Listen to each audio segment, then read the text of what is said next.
40 years on the bench teaches you things that law books never will. Justice isn't just about rules. It lives in the space between what's legal and what's right. It breathes in those quiet moments when a person chooses decency even when no one is watching. That rainy Thursday morning in New York City, case number 24, T1A07, landed on my docket with a name that sounded like trouble before I even looked down. The clerk called it out. State of New York versus Bryce Langford. And when Bryce walked in, I felt the temperature change in the room. Some people don't enter a courtroom. They enter like it's a red carpet. He was 19 years old, not quite a man yet, but long past the excuse of boyhood. Tall, sharp jaw, hair cut so perfectly it looked like he'd stepped out of a magazine. He wore a white Dior hoodie that probably cost more than my first car. Balenciaga sneakers, a silver Rolex that flashed every time he moved his wrist. His belt buckle was a big gold H, like he wanted the whole room to know it was Hermes. Even his cologne arrived before he did. That strong, expensive smell of money mixed with arrogance. But he didn't stand straight like most young men do when they're nervous. He leaned one elbow on the rail like he was bored. And behind him, I saw the true accessory he carried into my courtroom. Not the watch, not the belt, not the confidence. It was his phone, glossy black, new model, triple camera. He kept tapping it like he was texting someone important while the rest of us waited. The charges were on the screen in front of me: failure to stop for a school bus, passing on the right, speeding, and then the part that made my jaw tighten: assault on a person over 60. The clerk added it softly, like she didn't even want to say it out loud. I looked up at him. Mr. Langford, do you understand the charges? He smirked.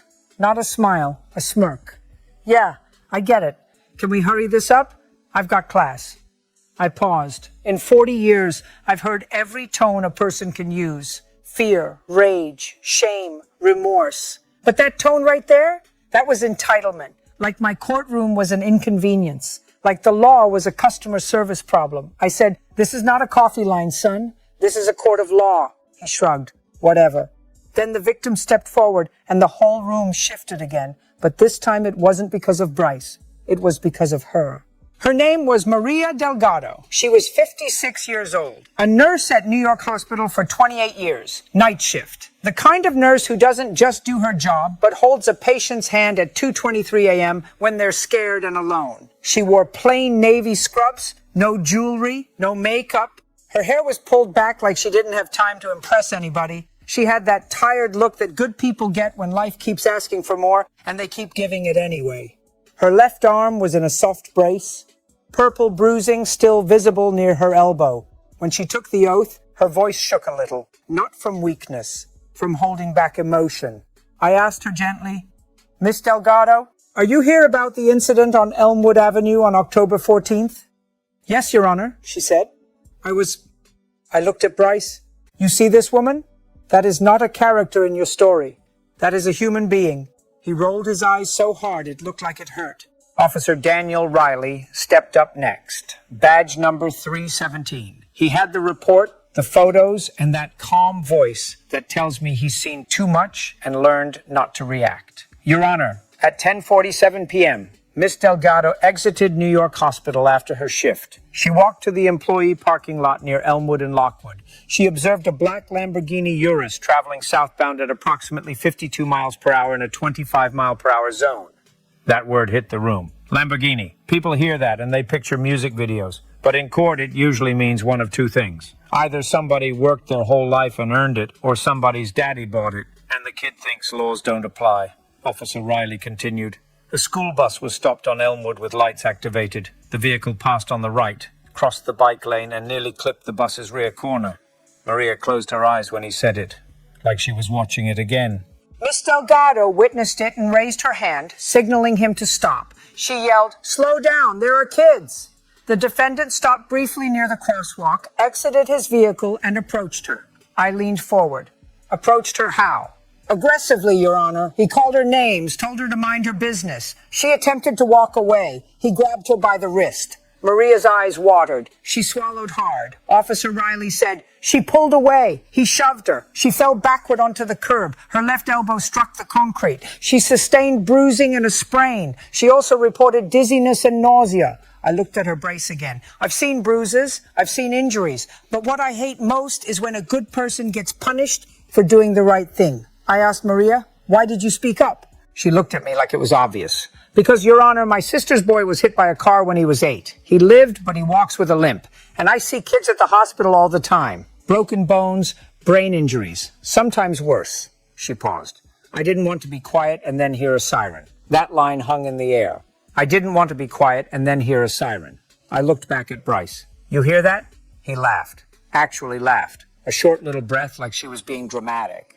Then he said loud enough for everyone, she's fine. People fall all the time. This is such a scam.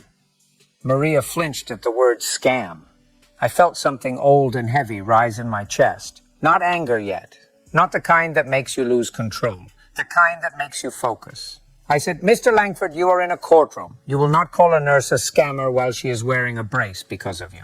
He leaned closer to the microphone. Judge, I'm going to be honest. This is ridiculous. My dad's going to fix it anyway. The room made a sound, not words. Just that hush people do when they can't believe someone said the quiet part out loud. And then Bryce added the line that gave this case its title. The line that made the clerk's eyes widen and the bailiff's shoulders tense. Call my daddy. He said it like an order, like I was his assistant. I held my face calm. That's part of the job. But inside I thought, son, you don't even know where you are. I said, excuse me? He tapped his phone on the rail. Call my daddy. Put him on speaker. He'll explain how this works. I took a slow breath. I've had people threaten to sue me. I've had people cry, beg, scream. But this was different. This was a kid so wrapped up in privilege that he thought the law was a customer complaint hotline. I looked at the clerk. Do we have a contact name? Officer Riley said, his father is listed as Howard Langford. Phone number provided at the scene. The defendant refused to sign the citation and said, quote, my family owns this town. Bryce smiled like that was a flex. I said, Mr. Langford, you're asking me to call your father? Yeah, he said. Do it. I nodded slowly. All right. His smile grew. He thought he'd won. I turned to my clerk. She called the number and put it on speaker. Bryce's posture changed. He straightened like he was about to watch his favorite movie scene, like he was waiting for his father to come in and wipe the slate clean. The phone rang twice. A man answered. This is Howard, I said. Mr. Howard Langford? Yes, he said, impatient. Who is this? This is Judge Jameson, New York Municipal Court. The silence on the other end lasted half a second. Then I heard the tone change. Not respect, not fear. Calculation. He said, Judge, how can I help you today? Bryce mouthed, told you. I said, your son Bryce is here in front of me. Case 24T1A07. He's charged with passing a stopped school bus, reckless driving, and assaulting a nurse. Howard Langford let out a low chuckle, like it was a misunderstanding. Judge, I'm sure we can handle this. Bryce is a good kid. Maria stared at the phone like she couldn't believe this was real. I said, Mr. Langford, your son told me to call you. He said you would explain how this works. There was a pause. Then Howard said, I don't know what he meant by that. Bryce's smile flickered. Howard continued, Judge, I'm traveling. I'm in New York right now, but I can have my attorney call yours. I said, you don't need to call anyone. You can just listen. Bryce leaned in. Dad, tell him. Howard said, Bryce, be quiet. That snapped Bryce's head back like he'd been slapped. You could tell he didn't hear be quiet very often. I asked Officer Riley, do we have video? He nodded. Yes, Your Honor. Bus camera footage and parking lot security camera from the hospital. Also, a 911 call time-stamped at 10:49 p.m. We played the bus footage first. You could see the flashing red lights, the big stop arm out, the street wet from rain, reflecting lights like glass, and then you saw it.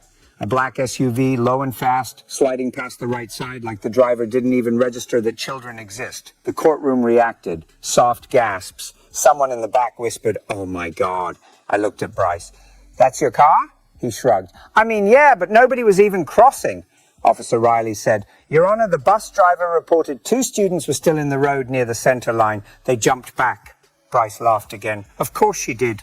Then we played the hospital lot footage. It wasn't Hollywood quality. Grainy, but clear enough. Maria walking with her bag. Bryce's Lamborghini rolling up. The door opens. Bryce steps out like he's stepping onto a club floor. Maria lifts her hand. You can't hear words, but you can see her pleading. His gestures get sharp, and then the moment. He grabs her wrist. She pulls away. He shoves. Maria goes down hard. When her elbow hit the concrete, I felt it in my own bones. I've fallen before. I know that shock. That instant when your body forgets how to breathe. Maria turned her face away. Tears now. She wasn't trying to perform. She was trying to survive her own memory. Bryce watched it like it was boring. Then he said, she fell. I barely touched her. I leaned forward. Mr. Langford, that video shows your hands on her. He lifted his chin. It shows nothing. The camera angle is trash. I said, language. He smirked. Sorry, it's just, look, Judge, you don't get it. People like her try to get money. That's what they do. Maria's face tightened. Not anger. Hurt. Like being seen as less than human. I said quietly, people like her. Then Bryce looked straight at me and said, no offense, Judge, but you're not exactly my level either. The whole courtroom stiffened. I've been insulted before, but that one was different. It wasn't about my ruling. It was about who he thought I was. I sat back and let silence do its work. Silence can be a gavel all by itself. I said, son, my level is called being accountable. You should try it sometime. He rolled his eyes again, but I noticed something. His foot started bouncing. The confidence was cracking. Officer Riley stepped forward again. Your Honor, there's more. Go ahead, he said. At 11:12 p.m., the defendant posted an Instagram story. Bryce's head snapped up. That's not evidence, Officer Riley said. It is when it relates to the incident and includes admissions. I asked, do you have it printed? Yes, Your Honor. Screenshots were preserved with digital evidence chain of custody signed by Detective Layla Chen, NYPD Cyber Unit. I took the pages. The first image showed Bryce in the Lamborghini, grinning. The caption said, almost smoked a bus, LOL. Another post showed a blurry shot of Maria on the ground. The caption said, Karen down. Maria let out a sound like she'd been punched in the stomach. And then the worst one. A selfie video of Bryce laughing, saying, some broke nurse tried to check me. I told her, call the cops, like I care. My dad's got judges on speed dial. He panned the camera, and you could see the hospital sign in the background. I looked up slowly. Mr. Langford, is that your voice? He swallowed. It's a joke. I said, a joke? He shrugged. People post stuff. It's not serious. Officer Riley said, Your Honor, Detective Chen also obtained a Snapchat clip posted at 11:26 p.m. Bryce's face went pale. That's private. Officer Riley answered, a witness provided it. It was forwarded to multiple people. It's no longer private. We played it. In the clip, Bryce was in his bedroom. Designer clothes thrown on a chair like trash. A Louis Vuitton duffel on the floor, music blasting. He held up his keys and said, guess who just bodied a nurse and still made it home?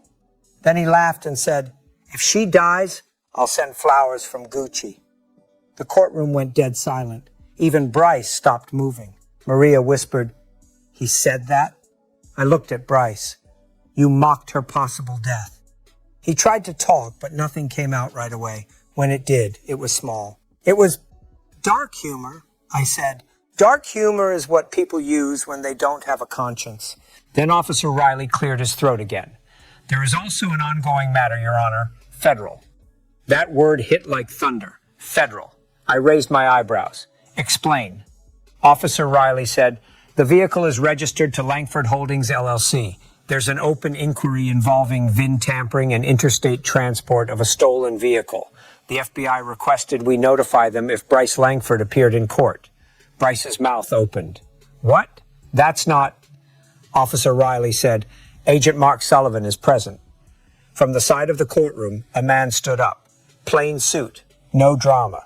But the badge clip on his belt was real, and his eyes were serious. He stepped forward. Mark Sullivan, FBI, New York Field Office. Bryce looked around like he was waking up from a dream and realizing it was a nightmare. Agent Sullivan said, Your Honor, I'm not here to disrupt your proceeding, but the defendant's online posts and his location data were used to confirm the car's presence after a reported theft out of New Jersey on September 29th. There is also evidence of coordinated VIN swaps.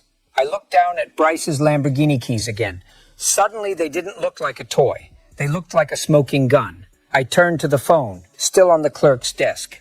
Mr. Langford, are you still on the line? Howard Langford's voice came back tight. Yes, Judge. I said, did you know your son may be driving a stolen vehicle? Howard didn't answer right away. When he did, his voice was colder. Judge, I don't know what you're implying. Agent Sullivan cut in, calm and direct. Mr. Langford, this is Agent Sullivan. We have warrants pending. Bryce's eyes went wide. He whispered, Dad. Howard's voice cracked for the first time. Bryce, what did you do? Bryce snapped back, desperate now. I didn't do anything. They're lying. Tell them who we are. That line, tell them who we are. That's what some people think is a shield, like a last name is armor. I leaned forward and spoke slowly so every word could land. In my courtroom, nobody's last name is a shield, not yours, not mine, not anyone's. And then Bryce did something that still surprises me when I think about it. He pointed at Maria and said, this is her fault. If she didn't run her mouth, none of this would happen. Maria stood there, shaking, not from fear, from shock, like she couldn't believe someone could be so cruel. I said, Miss Delgado, do you want to speak? She nodded. She took a breath. Your Honor, I don't hate him. I don't even know him. But I see kids at the hospital who don't get second chances. I see mothers begging for one more day. And he laughed. He laughed like it meant nothing. Her voice broke. I have a son. He's 17. He wants to be a medic. And I think, what if someone like him hits my boy someday and laughs? That did it. The room wasn't angry anymore. It was united. The kind of unity you see when decent people all feel the same moral line get crossed. I looked at Bryce. Your father can't fix your character. Then I looked at Agent Sullivan. Agent, will you need him today? Agent Sullivan said, Your Honor, we are prepared to detain him pending federal processing if necessary. Bryce's knees almost buckled. He grabbed the rail, and that's when the real authority in Bryce's life finally showed up. Not the expensive lawyer, not the car, not the followers. It was his father's voice, suddenly not powerful anymore, just panicked. Howard Langford said into the speaker, Judge, please, what can we do? I said, now you're asking the right question. I turned to Bryce. Mr. Langford, you wanted to call your daddy. You got your wish. Bryce's voice was small now. I didn't mean... I cut him off, not with anger, but with certainty. Yes, you did. You meant every word until consequences showed up. I reviewed the charges again. Reckless driving, passing a stopped school bus, assault, and now the federal shadow hanging over him. I said, this court is municipal. I don't control the federal case, but I do control what happens here. I looked at Maria. Miss Delgado, you work nights. You care for strangers. You tried to protect children you don't even know. And you got hurt for it. She wiped her cheeks. I just want him to learn. I looked back at Bryce. Learning is expensive sometimes. He tried one last move. He lifted his chin, but it was weak now. Judge, you can't do this. This is unfair. I nodded. You're right. It is unfair. Unfair is you shoving a nurse onto a curb at 10:49 p.m. and then posting Karen down. Unfair is you laughing about a school bus. Unfair is thinking a name buys you permission to hurt people. I paused, and then I gave him the sentence. On the traffic charges, I'm imposing the maximum statutory fine. $500 for passing the school bus, $300 for reckless driving, court costs included. He flinched, but that wasn't the main thing.